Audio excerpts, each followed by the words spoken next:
Television আয়োজিত গান, কবিতা, সাহিত্য ও আড্ডার এক অভিনব অনুষ্ঠান আজকের ভাবনা। অনুষ্ঠানে উপস্থিত থাকবেন বিশিষ্ট আবৃত্তিকার তাপস নাগ। অংশগ্রহণের জন্য যোগাযোগ করুন স্ক্রিনে দেওয়া নাম্বারে। অনুষ্ঠানটি দেখুন প্রতিদিন সকাল 7:30। নমস্কার, আমি তাপস নাগ। প্রতিদিনের মতো শুরু করছি চ্যানেল ভিশন আয়োজিত আপনাদের প্রিয় অনুষ্ঠান আজকের ভাবনা।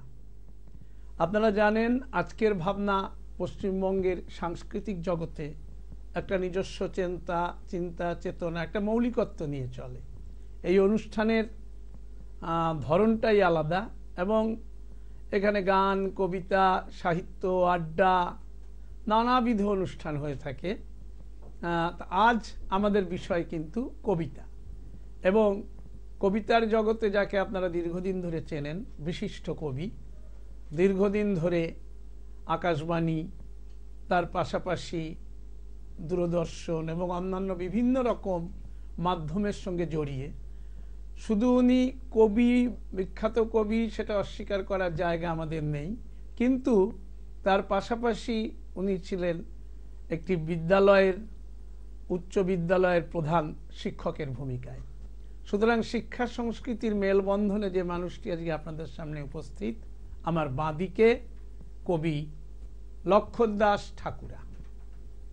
নমস্কার, আমি লক্ষণ দাস ঠাকুরা। লক্ষণ দাস ঠাকুরাকে আজকের ভাবনায় পেয়ে আমরা গর্বিত, আগেও মাঝে মধ্যে পেয়েছি। আমরা কথা না বাড়িয়ে কবির কণ্ঠে কবিতায় চলে যাচ্ছি। অবশ্য আরেকটা কথা বলে রাখা দরকার, উনি কবিতা ছাড়া উনি সাহিত্যিকও। ওনার অনেক অনুগল্প, উপন্যাস, অনেক কিছুই রয়েছে। সেগুলো আজকের দিনটা আমরা কবিতা বা কিছু অনুগল্প এইসবে হয়তো থাকবো, অনুকবিতা। যাক, শুরু করুন। নমস্কার, আমার প্রথম নিবেদন অন্ধকারে একা। আমাদের প্রতিটি মুহূর্তের গঠন ভেঙে যাচ্ছে, চুরমার হয়ে যাচ্ছে। যে ভুল 2 গুণে 2 দুগুণে 4, 4 দুগুণে 8, 8 দুগুণে 16।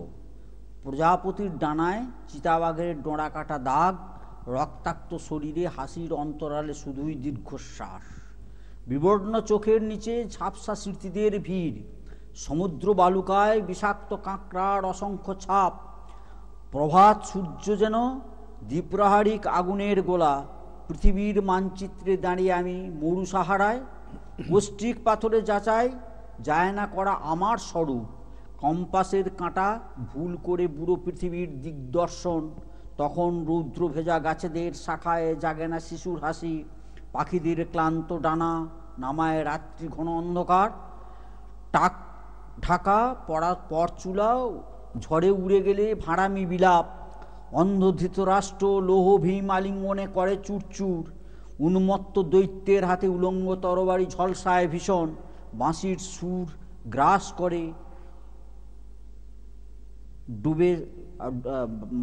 করে ডুবে চাঁদ শ্মশানের ওপারে।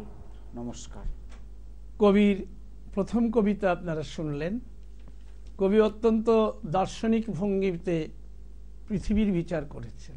অর্থাৎ পৃথিবীতে এখন যে সমস্ত সমস্যা, যেগুলো সমাজ, সংস্কৃতি, তার বাইরে নানাবিধভাবে যেটা একটা বিশেষ, মানে যেগুলো কতগুলো ঠিক মানে সমাজের পক্ষে ক্ষতিকর, এই দিকগুলো কবি দ্ব্যর্থহীন ভাষায় ফুটিয়ে তুলেছেন। এবং উনি কিন্তু সরাসরি কোনো আক্রমণাত্মক ভঙ্গিতেও যাননি। এই যে কবির একটা বিশেষত্ব, লেখার মাধুর্য দিয়ে এবং বুঝিয়ে দেওয়া, অর্থাৎ ধরি মাছ না ছুঁই পানি, অর্থাৎ আসল কাজটাও হলো, এবং অন্তরালে অর্থগুলো যদি যারা ধরতে পারেন, যারা কাব্য কবিতা সম্পর্কে যারা খুব উৎসাহী বা যারা কবিতাকে ভালোবাসেন, যারা বোঝেন, তারা বুঝতে পারছেন উনি কি বলতে চেয়েছেন।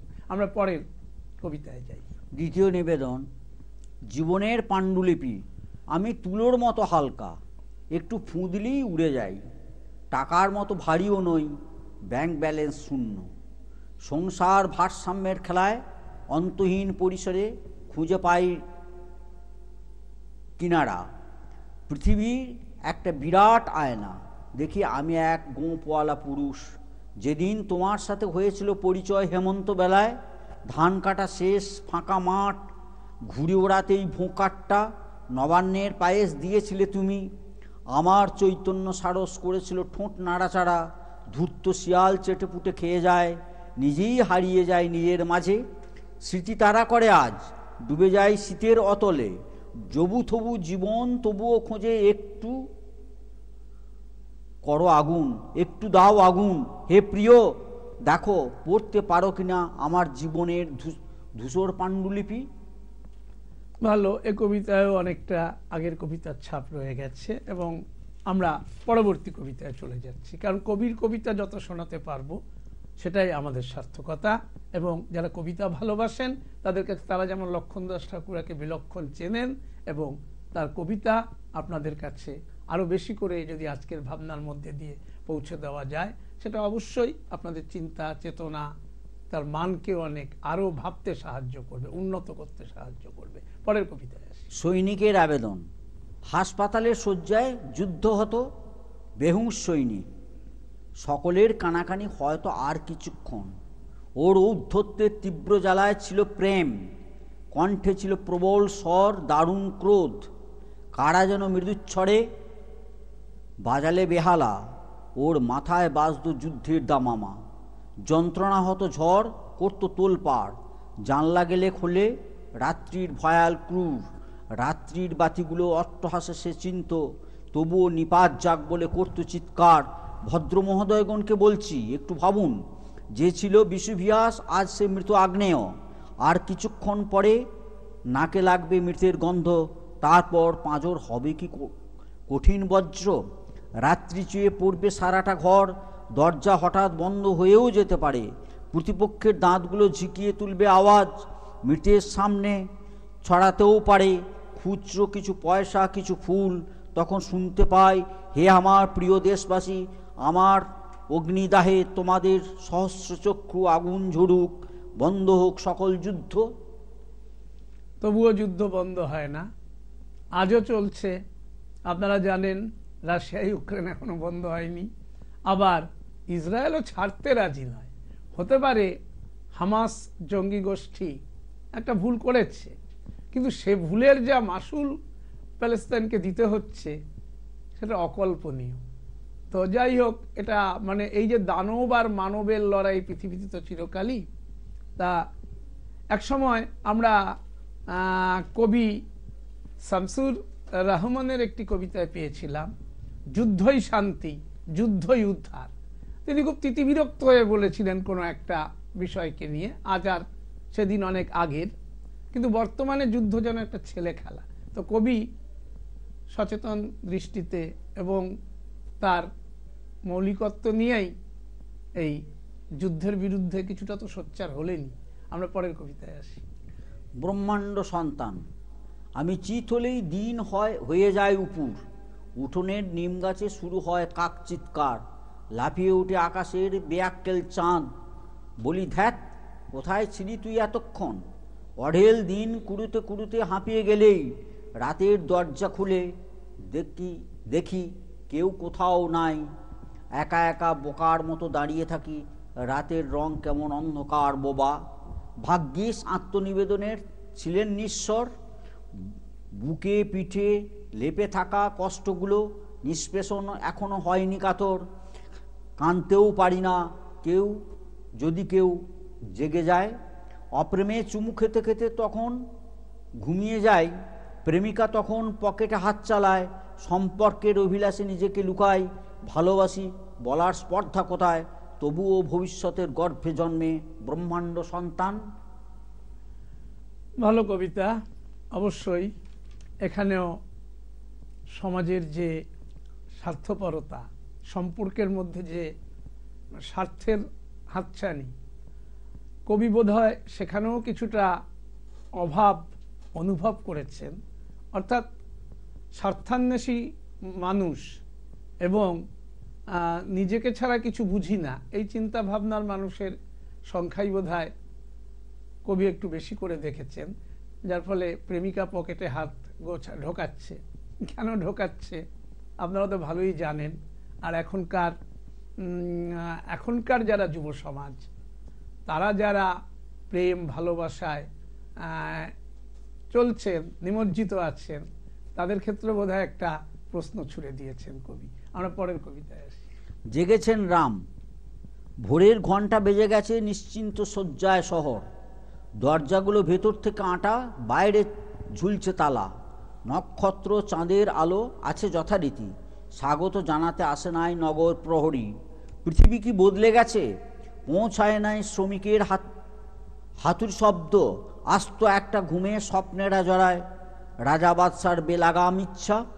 যদিও তখন চলে ছিঁড়িবিচ্ছিরির মারামারি, পিছনের সারিতে রুটির দিকে তাকায় জনতা, আনন্দ সাগরে দেবতারা বেশ মশগুল, হাড় ভাঙা খাটুনি জমা হয় পূজার প্রণামী। তাই তো বন্দিশালা ভেঙে জেগেছেন রাম, শৃঙ্খল বাঁধা পায়ে আমরা স্বাধীন, জয়ধ্বনির আহ্বানে শোনে নতুন জনম, ঈশ্বর আর শয়তানের কাঁধে অযোধ্যা দোদুল্যমান। যাই হোক, দেখুন, আমি তো অনুষ্ঠান পরিচালনা করলেও অতি সাধারণ মানুষ। তো এখন এই রাম এমন একটা বিতর্কিত ব্যাপার, যাক, আজকে আর এই নিয়ে আমি কিছু মন্তব্যে গেলাম না। কবিরা কবিদের কথা বলবেন, তাদের ভাবনা চিন্তা। এখন এই রামের আবেগের মধ্যে আমি আর কিছু বলতে চাই না, কারণ এই মুহূর্তে রামকে নিয়ে কিন্তু একটা আবেগ চলছে গোটা দেশ জুড়ে। সুতরাং এ বিষয়ে আমি কোনো মন্তব্য করব না, আপনারা আমাকে ক্ষমা করবেন। আমি কবির পরবর্তী কবিতায় আসছি। কলকাতা তিলোত্তমা, আমি পাহাড়ে উঠতেই পা হড়কে যায়, সমুদ্রের ঝুঁটি ধরতেই মুঠো আলগা, আকাশে গর্জন বাণী ঝড়ের পিঠে শোয়ার। ওহে আগুন খেকো খোকা, এতদিন নদীতে ঢেলেছ অনেক অশ্রু, ভোজসভার টেবিলের চারিদিকে দেখেছ খিদেদের ঘোরাফেরা। তুমি একটা আহম্মক, তাহলে মেনু কার্ডে কার্ড নাড়াচাড়া। কেরিয়ারের ধান্দা করো, অন্যায় ন্যায় হয়ে যায়, স্রেফ মূল্যটা ধরিয়ে দাও, যৎকিঞ্চিত কাঞ্চন মূল্য আর কি। খুন ধর্ষণ চুরি মুহূর্ত ফুৎকার, বেবস্ত্র কামদনি মণিপুর, বসন পরমা গানের উন্মাদে, জবজবে শরীরে চলে বিভৎস উল্লাস। শিলীভূত হৃদয়ে আজ পাথর ভাঙার উৎসব, গান স্লোগান হলেও কলকাতা তিলোত্তমাই। কলকাতাকে নিয়ে কবি একদিকে যেমন বলেছেন, আর এটা তো কলকাতা একদিন কল্লোলিনী তিলোত্তমা হবে, বিখ্যাত একজন কবি বলেই গিয়েছিলেন, সেটা ঠিকই। কিন্তু তার আড়ালের কিছু কথা যেমন তুলে ধরেছেন, আবার কামদুনিকে যেমন তুলে ধরেছেন, কিন্তু পাশাপাশি কবিতার নামে কলকাতা শব্দ থাকলেও উনি কিন্তু মণিপুরকেও ছেড়ে কথা বলেননি। অর্থাৎ কবি খুব সত্যান্বেষী এবং সত্যদ্রষ্টা, এবং ওনার ভাবনা চিন্তায় এই জায়গাটা, যিনি ওনার কবিতায় কোনো আপোষের বাণী নেই। যা হোক, আমরা পরের কবিতায় আসি। এইবার আমি কয়েকটি অনুকবিতা পড়ছি, কবিতাগুলির একসঙ্গে নামকরণ করে। কবিতা আমার পৃথিবী। এক, পৃথিবীর দিবারাত্রে নিষ্পলক শ্লোক উচ্চারণ, দৃপ্ত করে আমার চেতনা প্রেম নিষ্ঠা ক্রোধ, শ্রম শক্তি সাধনার হিরণ্ময়ী দ্যুতি, এবং মাটির গন্ধ ছড়ায় আমার সারাটি শরীর। দুই, দুঃখ ভেজা মাটিতে ফোটে স্বপ্নের ফুলেরা, রাতের নিঝুম সংলাপ লেখে নদীর কবিতা, জোনাকিরা শুষে নেয় গাছেদের আলাপি শিশির, নিশি আগন্তুকদের জানায় সাদর আমন্ত্রণ। তিন, আমার লোলুপ জীব চেটে দেয় স্বপ্নের দেহ, খুঁটে নেয় খুদ কুড়ো স্মৃতি, বেজে ওঠে গান, জীবনের ভয়ঙ্কর দিন খোঁজে নির্বাসিত সত্তা, অন্য ঠিকানায় ঠাঁই পাই পলাতকি সংসার। চার, আমার অবয়ব ভেঙে সে বেরিয়ে আসতেই সামনে দাঁড়ায় প্রকাণ্ড এক কবিতা পুরুষ, ছড়িয়ে দেয় শুষে নেয় চন্দনের গন্ধ চারিধার, বেরিয়ে আসে হৃদয়ে লুকানো আসন্ন দিনের কথা। পাঁচ, পরিচিত শব্দগুলির নির্লিপ্ততা আমাকে ঘুমাতে দেয় না, স্নায়ুভারে বিপন্ন আমার কণ্ঠ হয়ে যায় নাতি উচ্চ, পাথর ভাঙা ক্ষমতা চুরমার তবু ছটফটে আস্ফালন, এমন সময় আদিগন্ত তেঁতুল বীজ ছড়ায় মাঠের দেবতা। ছয়, টলমলে পায়ে শব্দের শোভাযাত্রায় ঢুকে পড়ে মাতাল, ভিড়ে ধরে উদ্যত মৃত্যু, দেখায় কবরের ঝরা গুলঞ্চ, জ্যোৎস্না চোখের জলে ভেজায় বেহেস্তের পথ, কিন্তু প্রাণের বারদুয়ারে খিলাটা নগর। 7 আমার বুকের ভিতর আস্ত একটা পৃথিবী, ছটফটে কোলের শিশুর চায় একতাল মাটি, পাঁজর দিয়ে ঘেরা নাই, হাট করে খোলা চাপা পড়া শব্দগুলো লেখে মুক্তির কবিতা। 8 বৃষ্টি শেষে আকাশ ভেঙে পড়ে রামধনু, জানালাটা খুলে দাও, উড়ে আসুক রোদ্দুর চিঠি। খুলে দেখি এ যে ফুল্লরার 12 মাসা, কৃতদাস হৃদয়ে তখন অগাধ অন্ধকার। 9 গর্ভবতী মাটির এক গাল অনুচ্চারিত কথা, জাগায় স্রোতস্বিনীর বুকে দুঃখের উতলা ঢেউ। বটগাছের ছায়ায় শোয়া ক্লান্ত বাউলের নির্ঘুম, আমার বিদীর্ণ প্রাত্যহিকের চোখে ঝরায় জল। 10 মৃত্যুর সঙ্গে কাজিয়া করে লিখি জীবনের গান, স্মৃতির খুদকুড়ো খুঁটে খুঁটে মেটায় না খিদে। স্বপ্নের নিটোল দেহে গড়ি ভবিষ্যৎ ইমারত, অজ্ঞাত তলোয়ার খণ্ড খণ্ড করে স্বদেশ সকাল। শুনলেন পরপর অনেকগুলো অনুকবিতা লক্ষণদাস ঠাকুরার কণ্ঠে। তা আপনার সাথে ইচ্ছে ছিল কিছু কথা আলাপ আলোচনায় যাব, অবশ্য যদি আপনি আরো কিছু কবিতা শোনাতে চান সেটা শোনাতে পারেন, আপনি কবিতা পড়বেন, ঠিক আছে। আমরা লক্ষণদাস ঠাকুরের কণ্ঠে, এই লক্ষণদাস ঠাকুরের কণ্ঠে আবার স্বরচিত কবিতায় যাচ্ছি। এতক্ষণ অনেকগুলো অনুকবিতা উনি শোনালেন এবং সবকটার মধ্যেই সামাজিক বার্তা বহন করছে, এবং ঠিক বিনোদনের জন্য তিনি যে কবিতাকে বেছে নিয়েছেন আমার ক্ষুদ্র বুদ্ধিতে মনে হয় না, হয়তো তিনি সংগ্রামের হাতিয়ার হিসেবেই কবিতাকে বেছেছেন, যাকে কবিতাকে লিখে চলেছেন। আমরা আসি পরবর্তী কবিতায়। চৌকাঠের বাইরে টানে পা, স্মৃতির হাড়গোড়ের পাহাড়, কাঁচা বয়সের বিপুল হাতছানি, সারা শরীরে আঁকা গেরস্তালি আলপনা, গাছ পাখি আমাকে করে ন্যাওটা, রাত্রি শব্দটার গায়ে তস্করের লালসা, সূর্যোদয়ই মানুষের সাদর ঠিকানা, ভরা নদী তীরে ধরে মৃত্যু আসে না, ভরা নদী তীর ধরে মৃত্যু আসে না, মরা জলেই কান্নার ঘূর্ণিপাক, আমার ভিতর ঘনীভূত এক পৃথিবী রহস্য, জাগিয়ে তুলে আস্ত একটা বিয়োগান্ত নাটক। আকাশ তো বরাবরই আমার কাছে উলঙ্গ, কোথাও লজ্জা নাই, শুধুই শূন্যতায় ভরা, স্বপ্নে যখন আসে সেই সুন্দরী রাজকন্যা, আমিই ভরত হয়ে উঠি যোগ্য রাজপুত্র, পরাধীনতার রথে ওড়ে স্বাধীনতার পতাকা। পথগুলো আমার চোখের সামনে বেশ বিচলিত, একটা হিমালয়ের দিকে বিপজ্জনক বাঁক, অন্যটা উষ্ণ মরুভূমির আধি বালি ঝড়, আর এর মাঝে মনীষী দার্শনিক বৈজ্ঞানিক চৌকাঠের বাইরে বাড়ায় পা দুখানি। পরাধীনতার রথে ওরে স্বাধীনতার পতাকা, অর্থাৎ কবি হয়তো বলতেই চাইলেন যে আমরা স্বাধীন হয়েও কোথায় যেন পরাধীন। এটা কবির নিজস্ব চিন্তা, তার মৌলিকত্ব, তার চেতনার ঘরে সে কথাটাই বারে বারে নাড়া দিয়ে যাচ্ছে বিভিন্ন কবিতার মধ্য দিয়েও আমরা সেটা বুঝতে পারছি যে কোথায় যেন আমরা স্বাধীন হয়েও পরাধীন। যাই হোক, আমরা পরবর্তী কবিতায় আসি। বসন্ত এখনো, বসন্ত কাননে সঞ্চিত ক্ষোভ উগড়ে দেয়, লেলিহান আগুন পলাশ, স্নায়ু টান টান অরণ্যে দেখি শিমুল, আগাছা ভরা জঙ্গলে কোথাও গোলাপ নাই, মৃত আকাঙ্ক্ষার হাতে ফুলের গোপন ইশারা, ছিন্নমূল করবীর পাতায় লেখা বিভঙ্গ কথা, যুথিকা মালার ছিন্ন ভিন্ন নির্লিপ্ত প্রণয়, কিছু শপথের মাঝে বেশিরভাগ প্রলাপ, অতৃপ্ত সবুজের মাঝে চন্দ্রমল্লিকার ভালোবাসা, অনামী বনফুলের বড্ড বেমানান, বসন্তের প্রতিটি দিন কোকিলের অন্য কহুতান, ঘাস ফড়িংয়ের ডানায় ডানায় শোকায় শিশিরের রং, মধ্যমেধার লোকের মধ্যে আমি একজন, সামনে খোলা গিদিবিতান।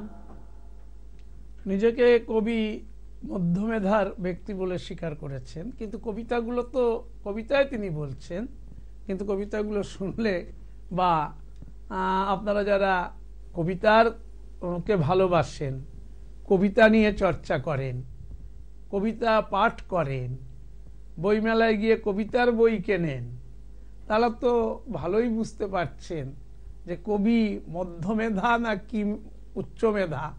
যাই হোক, এই যে বিনয়ের মধ্য দিয়ে কবি কিন্তু বসন্তকে, মানে বর্তমান যে বসন্ত বিলাপ, অর্থাৎ বসন্তকে তিনি ঠিক মানে এ যুগের সাথে আগেকার বসন্তের বোধহয় কোথাও একটা তফাৎ খুঁজে পাচ্ছেন। অর্থাৎ প্রেমহীনতা এবং প্রেমের ক্ষেত্রে আমরা যেমন বঙ্কিমচন্দ্রকে বলতে শুনেছিলাম, লিখতে দেখেছিলাম, প্রণয় কর্কশকে মধুর করে, অসৎকে সৎ করে, অপূর্ণকে পুণ্যবান করে, অন্ধকারকে আলোকময় করে। সে প্রণয়েরও বোধহয় কোথায় আজকে একটা অভাব অনুভব করেছেন কবি লক্ষণ দাস ঠাকুরা। আমরা পরের কবিতায় আসি।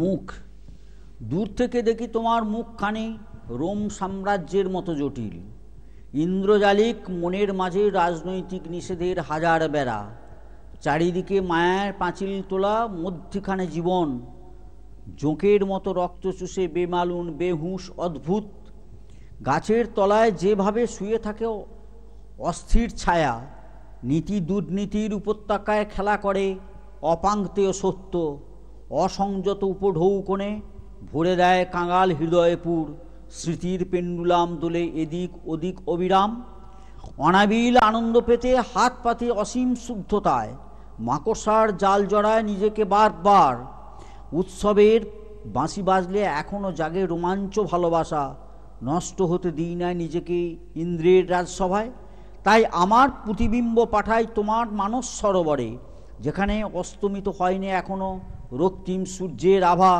যদিও ঠাসা বুননে কংক্রিট শহর খোঁজে অরণ্য সোহাগ, অভিমানী সড়ক হেঁটে আজ তোমার অপরূপ কায়া। এখানেও প্রায় একই কথাই এসছে, অন্যভাবে ধরা দিয়েছে। তো যাই হোক, মানস সরোবর কবি খুঁজে বেড়ানোর চেষ্টায় আছেন। অর্থাৎ কবিরা তো বরাবরই আশাবাদী। আমরা নজরুল ইসলামকে লিখতে দেখেছিলাম, তুমি শুয়ে রবে তেতলার পরে আমরা রহিব নিচে, অথচ তোমারে দেবতা বলিব সে ভরসা আজ মিছে। কিন্তু কবিরা তো বলেছেন, কবিরা লিখেছেন, আজকের কবি লক্ষণ দাস ঠাকুরাও লিখছেন, কিন্তু জানি না সমাজের প্রকৃত যেটা কবিরা চেয়ে থাকেন, কারণ এটা তো ঠিক কথা, কবি ছাড়া জয় বৃথা, আমি বরাবরই বলি। তো সেখানে কবিরা চাইছেন, কিন্তু বাস্তবে জানি না কতটা তার প্রতিফলন আসবে। এলে বোধহয় আমাদের থেকে কেউ কম খুশি হবে, আমাদের মতন খুশি কেউ হবে না। কারণ আমরা এই যেমন আজকের ভাবনা চ্যানেল ভিশন আয়োজিত যে একটি বিশেষ অনুষ্ঠান, পশ্চিমবঙ্গের সাংস্কৃতিক জগতে যে অনুষ্ঠানের একটা আলাদা গুরুত্ব রয়েছে, সেইখান থেকে আমরা যে তুলে ধরে এই কবিতাগুলো আপনাদের সামনে পাঠাচ্ছি, তাতে যদি মানুষের চিন্তা ভাবনা চেতনার কোনো কিছু পরিবর্তন হয়, 10 জন মানুষও যদি সংশোধিত হন, অবশ্যই এটা আজকের ভাবনা চ্যানেল ভিশনের এই প্রয়াসের, এই চেষ্টার একটা সার্থকতা থেকেই যায়। যার জন্য আমরা বিশিষ্ট কবি লক্ষণ দাস ঠাকুরাকে বারে বারেই আমরা আশার আমন্ত্রণ জানাই। আমরা পরের কবিতায় যাব। যৌবনের দূত, আজন্ম তোমারই থাকবো বলে হতে চাই যৌবনের দূত, একটু আসতে চলি কারণ রাস্তার ওপারে শ্মশান জানি, পূর্বপুরুষের স্মৃতি ভালোবাসা যেই মুখোমুখি, আকাশের চাঁদ তখন মনের মধ্যে কাড়ে লুকোচুরি, পাশের বাড়ির লোকটা যখন জীবনের কাছে হাত পাতে, সময় তাকে জড়িয়ে ধরে করে কান্নাকাটি, জীবন ও মরণের সীমানা ছাড়াই বন্ধু হয়ে আমার রয়েছ দাঁড়াই, বেজে চলে সান্ত্বনার গান অনুক্ষণ, যদিও দেখেছি ফুলের ভিতর কীটের মৃত্যু অনেক, রাত জাগা পাখির ডাকে খোলে না কোনো গৃহদ্বার, তবুও রাত্রি ছুঁয়ে যায় সকাল উত্তরণের অহংকার, অনুভবে পাই শুধু তোমার বুকের স্পন্দন, নয়ন ভরে দেখি আহা তোমার মোহন রূপ, স্মৃতি সত্তা ভবিষ্যৎ আগলে দাঁড়ায় পথ, বুকের ভিতর পাতা স্বপ্ন বনে কাঁথা, আর চোখে দেখে রাত্রের রজনীগন্ধা। ইজি চেয়ারে বসে চাই না আমি বার্ধক্যের শীত, রাবণ ভাবনায় গড়ি না কোনো ছাদের সিঁড়ি, স্বর্গারোহণে চাই না কোনো যুধিষ্ঠির কুকুর, অমল ধবল পালে লাগুক আজ বিপুল হাওয়া। রাবণ ভাবনা নিয়ে তিনি সিঁড়ি খুঁজছেন না কবি, এটা তার লেখনীর একটা অবশ্যই অন্য দিক, যে রাবণ ভাবনা নিয়ে যেমন সিঁড়ি খুঁজছেন না, তেমন যুধিষ্ঠিরের মতন কোনো সহযাত্রী হিসেবে একটি কুকুর যুধিষ্ঠিরের সঙ্গে গিয়েছিলেন, তো উনি তাও চাইছেন না। এবার উনি কি চাইছেন যারা বোঝার তারা বুঝবেন। আমরা পরবর্তী কবিতায় আসছি। আমি বিশাখাপত্তনম বেড়াতে গিয়েছিলাম, তার উপরে একটি কবিতা। বিশাখাপত্তনম। এই শহরে নাই কোনো শীতের ভ্রুকুটি, জমাট কুয়াশার মাঝে ঘুমন্ত সাপের মতো রাস্তা, একদিনও শাসায়নি আমাকে। সমুদ্র হতে টুপ করে লাফিয়ে সূর্য পূর্বের পাহাড়কে জানায় নমস্কার। এই যে বন্দর শহর, জাহাজের সাইরন, অসমাপ্ত গানের অন্তরা, একদিন এখানে বেজেছিল বুদ্ধং শরণং গচ্ছামি। বেলাভূমে ঝাঁকে ঝাঁকে বক মাছেদের নাম ধরে ডাকে। জলে ডোবা জমাট পাথর উলঙ্গ, স্মৃতির ফলকের মতো স্থির, নিষ্পলক চোখ দুটি খোঁজে নরম আলোর ইতিহাস, নাচে উন্মত্ত মাতঙ্গের সুর। বেয়াব্রু রাত্রে জেলেদের নৌকা, রূপ রস বর্ণ গন্ধে জাগে বিশাখাপত্তনম। বাহ! তো কবির শব্দ চয়ন এবং শব্দকে নানানভাবে ব্যবহার করা, এই যে বিষয়গুলো কিন্তু, এবং উপমা বা অলংকার এইসব ব্যবহারের ক্ষেত্রেও কিন্তু অত্যন্ত দক্ষতা তো রয়েছেই। দীর্ঘদিনের কবি। আমরা আরো একটি কবিতা তার কণ্ঠে চলে যাই।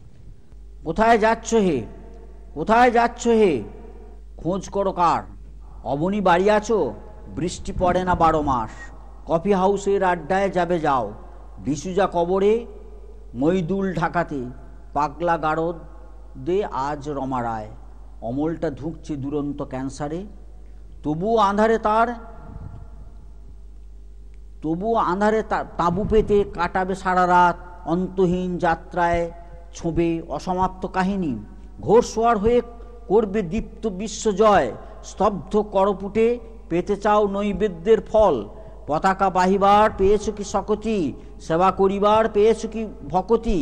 বিপুল রহস্য মাঝে জাগিয়ে পৌরুষ, অকাতরে দান করিবার পেয়েছ কি অধিকার। আঁধারি সড়ক বেয়ে কোথায় যাচ্ছ হে, জীবন আহত আনন্দের জন্ম দেয়। অশান্ত কালনাগিনীর জয়ায়ু মুখ খোলে, কুয়াশা ভোর ফোটায় না কুসুমিত দিন। আমাদের অন্তর্লোকে জ্বলে যায় অভিমানী আগুন। কোথায় যাচ্ছ হে, একবার দেখা করে যাও, এখনো এখানে অবনী বাড়িতেই আছে। আজকের ভাবনা চ্যানেল ভিশন আয়োজিত আজকের ভাবনা অনুষ্ঠানে সকাল থেকে আমরা আমাদের মধ্যে পেয়েছি বিশিষ্ট কবি লক্ষণ দাস ঠাকুরা। শুধু কবি নয়, একজন উচ্চ বিদ্যালয়ের প্রাক্তন প্রধান শিক্ষক এবং শিক্ষা সংস্কৃতির মেলবন্ধনে একটি মানুষকে, যে মানুষ তার নিজস্ব চিন্তা চেতনায় বিশ্বাসী, মৌলিকত্বে বিশ্বাসী। তিনি আজকের সকালেও সুদূর বর্ধমান এবং কালনা থেকে এসেছেন, তা আমাদের অবশ্যই এটা পাওনা। আমি তাপস নাগ আজকের মতো লক্ষণ দাস ঠাকুরাকে নিয়ে আপনাদের কাছ থেকে বিদায় নিচ্ছি। তবে যাবার আগে প্রতিদিন যা বলে যাই, আগামীকাল ঠিক সকাল 7:30 আবার দেখতে ভুলবেন না চ্যানেল ভিশন আয়োজিত আপনাদের এই প্রিয় অনুষ্ঠান আজকের ভাবনা। নমস্কার। নমস্কার।